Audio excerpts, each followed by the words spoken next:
Kita diberitahu bahwa pandemi adalah kecelakaan biologis yang butuh waktu bertahun-tahun untuk muncul. Tapi bagaimana jika itu salah? Bukti baru menunjukkan sesuatu yang jauh lebih mengganggu. Pembunuh global berikutnya sudah ada di luar sana menunggu, dan itu sudah diprogram untuk membajak sel-sel Anda saat ini juga. Bagaimana jika sebenarnya tidak pernah ada mata rantai yang hilang dalam cerita asal-usul COVID? Bukan karena konspirasi, tapi karena virus itu mungkin memang tidak pernah perlu berevolusi untuk menginfeksi kita sejak awal. Virus itu lahir dengan kunci master. Dan jika itu benar, kita bukan sedang menunggu pandemi berikutnya berevolusi, kita sedang menunggu kedatangannya.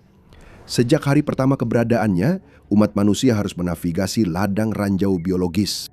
Kita tahu bahwa ada virus di luar sana yang tak terlihat oleh mata telanjang. Kita tahu mereka punya potensi untuk menyebabkan kekacauan di dalam tubuh kita dan bahkan mengakhiri hidup kita lebih awal. Kita pikir kita memiliki tingkat keamanan tertentu. Selama bertahun-tahun, bahkan beberapa generasi, kebijakan kesehatan masyarakat, strategi vaksin, dan sistem respons pandemi semuanya didasarkan pada satu asumsi penting, yaitu ada penghalang antara kita dan virus-virus yang berpotensi memusnahkan kita semua. Kita percaya bahwa mikroba pada dasarnya mengikuti jalur langkah demi langkah yang sudah diprogram sebelumnya. Pertama, virus-virus itu akan menyebar melalui populasi hewan sebelum akhirnya melompat ke spesies lain seperti terenggiling, babi, atau mungkin bahkan musang. Dan disitulah segalanya mulai berubah. Di dalam inang baru ini, virus akan mulai berubah. Setiap infeksi menciptakan salinan baru. Setiap salinan baru adalah kesempatan lain untuk sebuah kesalahan, mutasi lain. Kebanyakan tidak menghasilkan apa-apa. Tapi seiring waktu, mutasi-mutasi itu bisa menumpuk dan akhirnya virus mungkin saja menemukan alat yang tepat untuk menginfeksi manusia. Saat itulah kita perlu khawatir. Begitu mereka mendapatkan kemampuan untuk menginfeksi manusia, mereka bisa menyebar dari orang ke orang. Saat mereka bergerak melalui populasi, mereka bisa memicu respon imun yang kuat yang membuat kita sakit. Dalam kasus terbaik, itu berarti rasa sakit, demam, dan ketidaknyamanan. Dalam kasus terburuk, itu bisa merenggut nyawa. Para ilmuwan menyebut penghalang ini sebagai penghalang spesies. Ini adalah gagasan bahwa virus hewan tidak bisa begitu saja melompat ke manusia. Sebelum melakukan lompatan, mereka dianggap membutuhkan waktu berbulan-bulan, bertahun-tahun, atau bahkan puluhan tahun berevolusi di dalam populasi hewan. Itu seperti sebuah kunci yang masih perlu diasah sebelum bisa pas dengan lubang kunci unik pada tubuh manusia. Dan itu sangat penting. Ini menunjukkan bahwa ada jarak antara kita dan virus paling berbahaya di dunia. Penghalang spesies bukan hanya konsep ilmiah, itu menjadi semacam jaring pengaman. Sebuah keyakinan bahwa kita akan punya kesempatan untuk mendeteksi virus yang menyebar di populasi hewan, melacak bagaimana virus itu berubah, dan menghentikannya sebelum sampai ke kita. Tapi bagaimana jika kesempatan itu sebenarnya tidak pernah ada? Bagaimana jika virus itu sebenarnya sudah siap dan tinggal menunggu untuk menyerang? Penelitian terbaru mengungkapkan bahwa model penghalang evolusi mungkin tidak sekuat yang kita kira. Karena jika virus memang harus bermutasi untuk menginfeksi kita, lalu bagaimana wabah paling mematikan dalam sejarah bisa melewati langkah ini sama sekali? Untuk memahami implikasi dari titik buta biosecurity ini, kita harus kembali ke salah satu pandemi terburuk yang pernah dialami bumi, yaitu flu Spanyol. Hanya dalam 2 tahun, flu Spanyol menginfeksi sekitar sepertiga populasi dunia dan menewaskan puluhan juta orang. Itu adalah jenis influenza H1N1 yang sangat mematikan dan menyebabkan kekacauan dalam skala yang belum pernah dilihat dunia sebelumnya. Dalam beberapa dekade berikutnya, para ilmuwan berusaha memahami bagaimana hal itu bisa terjadi. Mereka menelusuri jalurnya dan mengembangkan model tentang bagaimana pandemi menyebar. Selama hampir 1 abad, kita mengira model itu sudah benar. Pandemi digambarkan sebagai bencana yang terjadi secara perlahan, rangkaian peristiwa yang berlangsung selama bertahun-tahun, bukan berbulan-bulan. Jika ada masa peringatan dini, tragedi itu bisa dihindari. Namun narasi itu runtuh sekitar pergantian milenium. Para ilmuwan menggali kembali dan menganalisis jenazah korban flu Spanyol dari komunitas Inuit di Brevik, Michigan, Alaska. Jenazah-jenazah tersebut terawetkan dengan sempurna di dalam lapisan es abadi, memungkinkan para peneliti untuk mengambil sampel RNA virusnya. Mereka kemudian berhasil merekonstruksi virus tersebut secara efektif menggunakan teknik sequencing genom modern. Dan saat itulah mereka menemukan kebenarannya. Sebuah kebenaran yang mengubah aturan tentang bagaimana virus bekerja. Ternyata, virus H1N1 tahun 1918 tidak menghabiskan waktu bertahun-tahun bermutasi di babi sebelum akhirnya menular ke populasi manusia. Diduga virus ini berasal dari burung, dan di suatu titik, virus ini mengembangkan sesuatu yang penting, yaitu hemaglutinin atau protein HA yang sudah siap menginfeksi manusia dan mampu menempel pada sel manusia. Dengan kata lain, virus tersebut sudah memiliki kunci yang dibutuhkan untuk membuka pintu tubuh manusia. Pada saat terjadinya spillover, ketika virus ini berpindah dari populasi burung liar ke manusia, virus ini tidak perlu mengalami mutasi cepat apapun. Virus ini tidak perlu berkembang biak untuk mengembangkan alat yang dibutuhkan guna memulai pandemi global. Itu adalah senjata biologis siap pakai yang ditemukan di alam, dan hal itu benar-benar bertentangan dengan semua yang diyakini komunitas ilmiah tentang virus ini. Hal itu mempertanyakan gagasan tentang adanya jendela peringatan yang panjang dan apa yang disebut sebagai penghalang evolusi itu sendiri. Tapi setiap virus itu berbeda, mereka bermutasi dan menyebar dengan cara yang berbeda-beda. Dengan pemikiran itu, para ilmuwan dihadapkan pada satu pertanyaan penting. Apakah tahun 1918 hanya sebuah kebetulan sejarah yang aneh, contoh sekali seumur hidup dari virus yang melanggar kebiasaan? Atau apakah alam sedang memproduksi senjata siap pakai ini secara massal saat ini?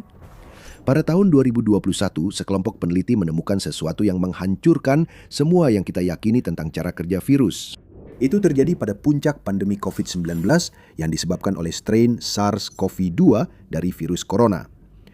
Ada banyak teori berbeda tentang bagaimana virus tertentu itu bermula dan menular dari hewan ke manusia. Beberapa penelitian mengarah pada populasi kelelawar, jadi para peneliti pun berusaha mencari apakah mereka bisa menemukan mata rantai yang hilang itu. Mereka menjelajahi gua-gua kapur di Laos, Asia Tenggara, mengumpulkan sampel dari berbagai spesies kelelawar dan membawanya kembali ke laboratorium untuk dianalisis. Mereka menemukan sekelompok virus corona kelelawar liar, 3 di antaranya yang diberi nama Banal 52, BNAL 52, BNAL 103, dan BNAL 236, yang menonjol karena kesamaan genomiknya yang khas dengan SARS-CoV-2. Analisis lebih lanjut menunjukkan bahwa ketiganya memiliki protein spike khusus yang sebenarnya mampu menempel pada reseptor ACE2 di sel manusia. Reseptor ACE2 berfungsi seperti pintu masuk di permukaan sel kita. Anggap saja reseptor itu sebagai gembok, dan protein spike adalah kunci yang digunakan virus untuk membukanya dan masuk ke dalam tubuh. Semua virus ini memiliki kunci yang diperlukan, tapi itu bukan semuanya. Dengan menggunakan teknik canggih seperti pemukuran pengikatan dan simulasi komputer, para peneliti menemukan sesuatu yang tidak terduga. Ketiga virus kelelawar tersebut berperilaku hampir identik dengan strain asli SARS-CoV-2 dari Wuhan. Dalam beberapa kasus, mereka bahkan lebih baik dalam menempel pada sel manusia sehingga tubuh hampir tidak memiliki kesempatan untuk mencegah infeksi. Salah satunya, Banal 236 menunjukkan bukti jelas mampu berkembang biak di dalam sel manusia. Virus-virus ini yang ditemukan jauh dari pusat kota dalam beberapa hal lebih siap untuk menginfeksi manusia dibandingkan dengan strain yang pada saat yang sama sedang melumpuhkan masyarakat. Dan kemudian situasinya menjadi lebih buruk. Tidak seperti SARS-CoV-2, tidak satu pun dari virus liar tersebut memiliki situs pemotongan furin atau FCS. Ini adalah struktur molekul yang unik yang memungkinkan virus dengan mudah menyatu dengan sel manusia. Pada saat itu, para skeptis COVID-19 berpendapat bahwa keberadaan FCS adalah bukti bahwa SARS-CoV-2 pasti telah dimodifikasi di laboratorium. Ini adalah fitur yang sangat langka di alam. Itu adalah bukti yang sangat kuat. Namun, virus liar membuktikan bahwa alam sudah menghasilkan strain virus yang telah diprogram sebelumnya, yang secara teori bisa melewati penghalang spesies. Manusia bisa terinfeksi jauh lebih mudah dari yang diperkirakan, semuanya tanpa proses evolusi lambat dan bertahap yang selama ini diasumsikan para ilmuwan sebagai sesuatu yang diperlukan. Dan jika alam sedang membangun kunci yang dioptimalkan untuk manusia di tengah hutan, apa yang terjadi ketika kunci-kunci itu menemukan gemboknya? Coronavirus yang terkait dengan sindrom pernapasan Timur Tengah atau yang dikenal sebagai MERS-CoV adalah salah satu patogen paling mematikan di planet ini. Virus ini menyebabkan kondisi yang disebut MERS dan dapat menimbulkan berbagai gejala mulai dari demam dan batuk hingga kesulitan bernapas dan diare. Kasus pertama diidentifikasi pada tahun 2012 di Arab Saudi. Beberapa ribu kasus lagi telah terjadi sejak saat itu dengan tingkat kematian sekitar 35%. Telah terjadi beberapa wabah yang menonjol, termasuk satu di Korea Selatan pada tahun 2015, meskipun sebagian besar kasus terjadi di Semenanjung Arab. Studi telah menemukan bahwa manusia biasanya terinfeksi MERS-CoV melalui kontak dengan unta. Jika kita mengikuti model epidemiologi konvensional, maka virus yang ditemukan pada unta-unta tersebut seharusnya sangat berbeda dengan yang ditemukan di sel pasien manusia yang sekarat. Seharusnya ada bukti jelas dari banyak mutasi yang memungkinkannya berpindah dari satu spesies ke spesies lain, perubahan-perubahan yang memungkinkan virus itu bertahan hidup di dalam tubuh manusia. Ini akan mengonfirmasi teori inang perantara. Namun, data tidak menunjukkan hal itu. Ketika para peneliti menggunakan teknik pengurutan genom untuk memetakan virus MERS-CoV yang ditemukan pada manusia dan unta, mereka menemukan fakta yang mengkhawatirkan. Keduanya hampir persis sama. Lebih tepatnya, mereka 99,9% identik. Mereka bukan kerabat jauh, melainkan cerminan biologis satu sama lain. Itu berarti virus ini tidak memerlukan masa belajar atau adaptasi apapun untuk menyeberang dari satu spesies ke spesies lain. Tidak ada jurang besar yang memisahkan keduanya. Hanya celah kecil yang hampir tak terlihat sebesar 0,1%. Virus ini bisa dengan mudah menyeberangi penghalang spesies dengan menggunakan arsitektur yang persis sama seperti yang digunakannya untuk menginfeksi ternak dan populasi hewan lainnya.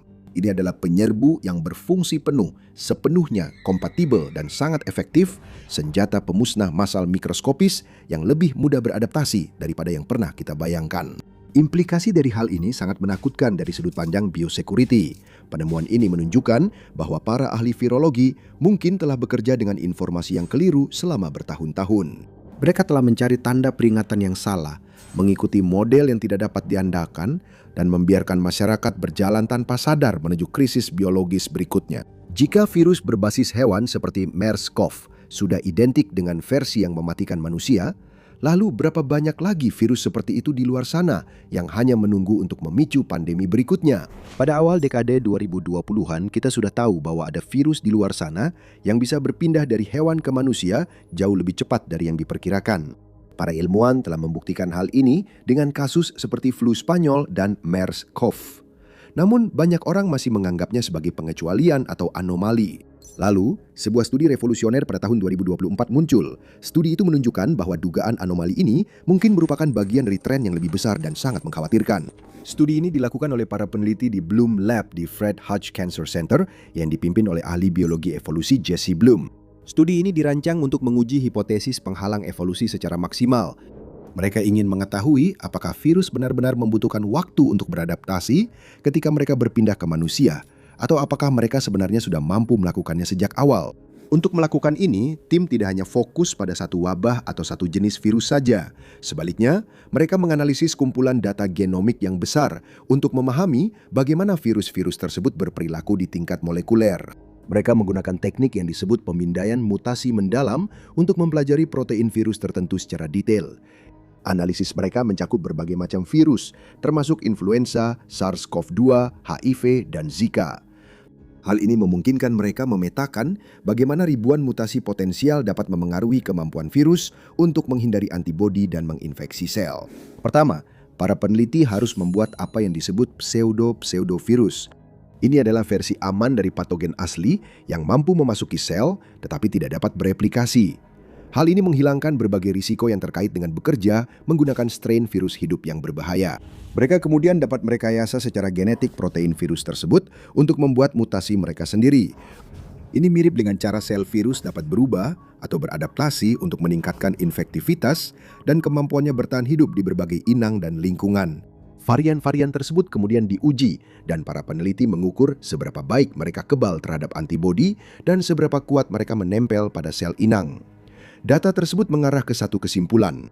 Beberapa pandemi paling mematikan dalam sejarah manusia tidak membutuhkan waktu adaptasi sama sekali saat wabah awalnya terjadi. Dengan kata lain, ketika strain-strain ini pertama kali masuk ke populasi manusia, mereka tidak langsung perlu berevolusi untuk menjadi lebih efektif dalam menginfeksi kita atau menghindari sistem kekebalan tubuh. Mereka tidak perlu melakukannya, mereka sudah mampu melakukan itu.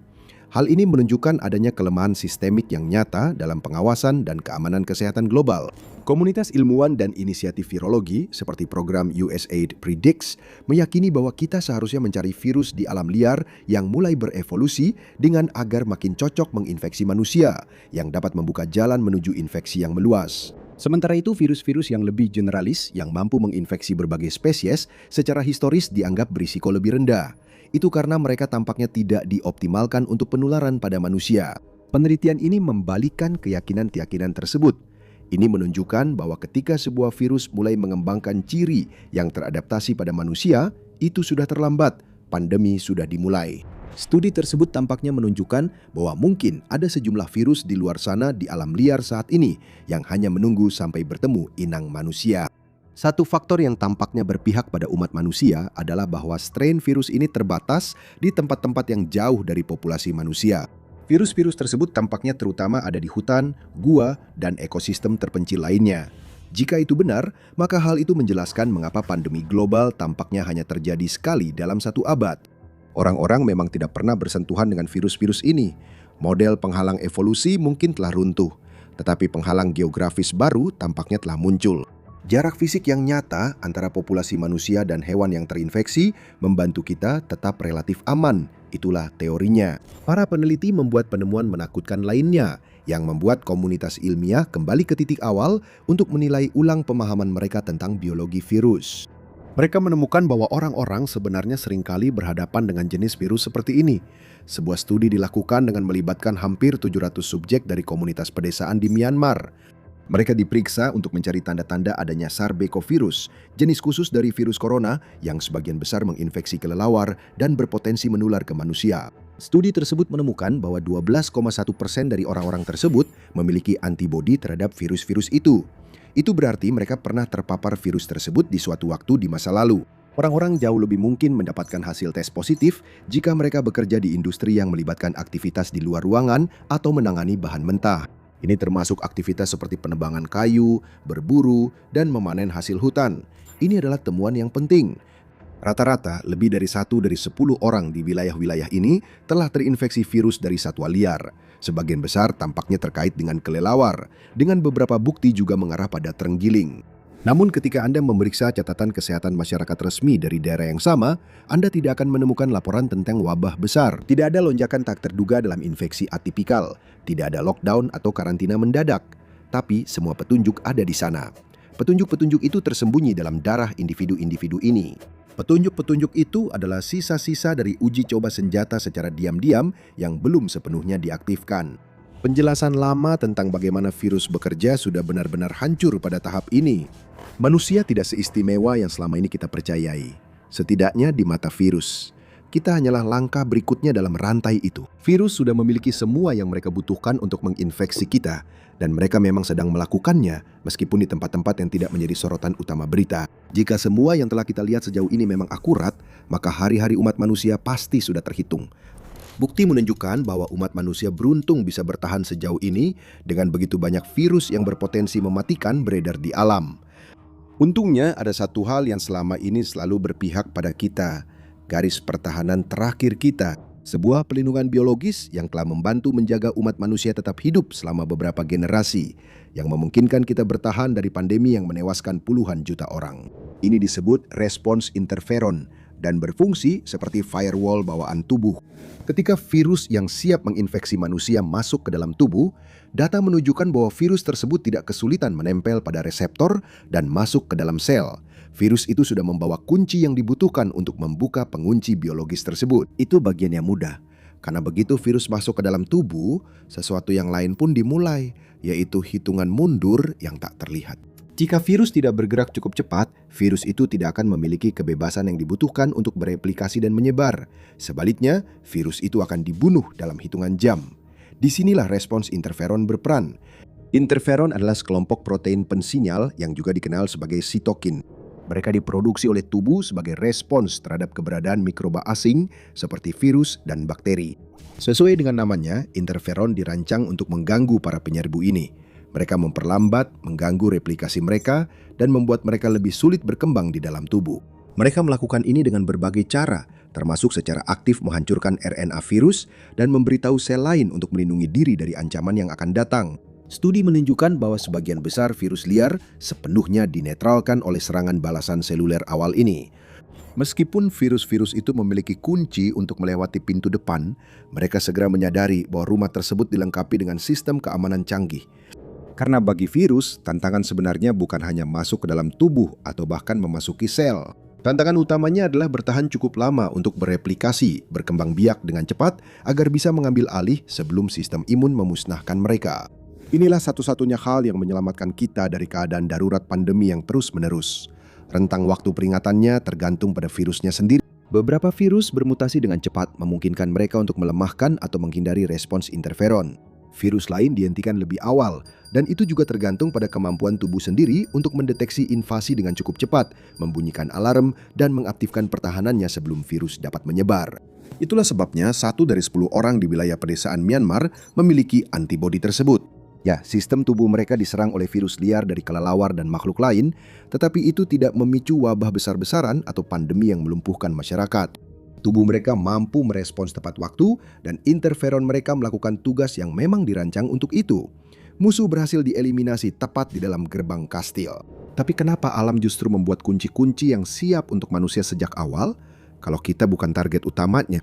Jelas bahwa umat manusia telah lama berpegang pada kesalahpahaman mendasar tentang evolusi virus selama beberapa generasi. Selama puluhan tahun kita percaya bahwa virus harus beradaptasi dengan kita karena kita sangat berbeda dan unik dibandingkan dengan hewan lain. Umat manusia telah menjadi hadiah utama bagi mikroba-mikroba ini, puncak dari jalur evolusi mereka.